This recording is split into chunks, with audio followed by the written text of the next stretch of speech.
বছরের শুরুতে করা ভিডিও আমি বছরের লাস্টে এডিটিং করছি, ভাবতে পারছো? মানে সারা বছর আমার ফোনে ভিডিওটা ছিল, আমি এডিটিং করার সময় পাইনি। তো যাই হোক, চলো ভিডিওটা তোমাদেরকে বলছি।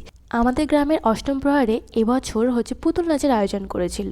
এটা অষ্টম প্রহরের শেষে, মানে একদম লাস্টের দিন। তো সেই দিনকে আমরা সবাই চলে গেছিলাম, মানে বাড়ি থেকে গেছিলাম। দেখতেই পাচ্ছ কত লাইটিং ছিল আর প্রচণ্ড ঠান্ডা। তো কথা বলতে বলতে চলেই এসেছি হচ্ছে আমরা ওখানে। এদিকে গিয়ে দেখি প্রচণ্ড ভিড়, বসার জায়গায় খুঁজে পাচ্ছিলাম না। তো একটা কোণে ঠেসে ঠুসে বসে পড়েছি আমরা, কিন্তু পুতুল নাচা শুরু হয় না। অনেকক্ষণ ওয়েট করার পর এই যে ফাইনালি আমাদের পুতুল নাচ শুরু হলো। আর এখানে আমি কোনো ভয়েস দিচ্ছি না, তোমরা একটু দেখে নাও পুতুল নাচটা।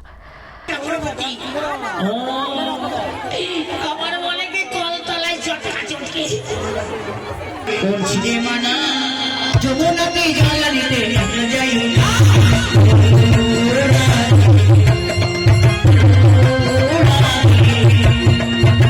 তোমাদের কেমন লাগলো? তো যাই হোক, পুতুল নাচ কিন্তু পুরোটা আমরা দেখিনি, কারণ পুতুল নাচ আমরা যতটুকু দেখেছি ওটা হচ্ছে স্টার্টিং ছিল। তারপরেও একটা রাজা হরিশ্চন্দ্রের যে পালা ছিল সেটাই শুরু হওয়ার কথা ছিল, কিন্তু প্রচণ্ড ঠান্ডা, তার মধ্যে রাতও হয়ে গেছিলো, তাই আমি পুরোটা আর দেখিনি। কিন্তু ওই একটা ধারণা, মানে পুতুল নাচ দেখার একটা ভীষণ ইচ্ছে ছিল, তো সেটা কিন্তু ফুলফিল হলো আজকে। তো এখন হচ্ছে আমরা একটু মেলাতে গেছিলাম, আর মেলাতে গিয়ে দেখি মেলা পুরো ফাঁকা। আর ওখানে সত্যি কথা বলতে আমাদের কেনার মতো সেরকম কোনো জিনিসই ছিল না, বাচ্চাদের জিনিসপত্র বা ওইসবই ছিল। তো ওখান থেকে জাস্ট ঘুরে এখন হচ্ছে এই যে আকাশের চাঁদ দেখতে দেখতে আমি বাড়িতে যাচ্ছি। দেখতেই পাচ্ছ আকাশে উঠেছে পূর্ণিমার চাঁদ, আর আমি এদিকে নিচে হেঁটে হেঁটে যাচ্ছে, প্রচণ্ড ঠান্ডা। আমার তো মনে হচ্ছিলো আমি কখন বাড়িতে যাব। তো বছরের শুরুর ভিডিও আমি বছরের লাস্ট এডিট করলাম। তো তোমাদের কেমন লাগলো এই পুতুল নাচ অবশ্যই কমেন্টে বললো।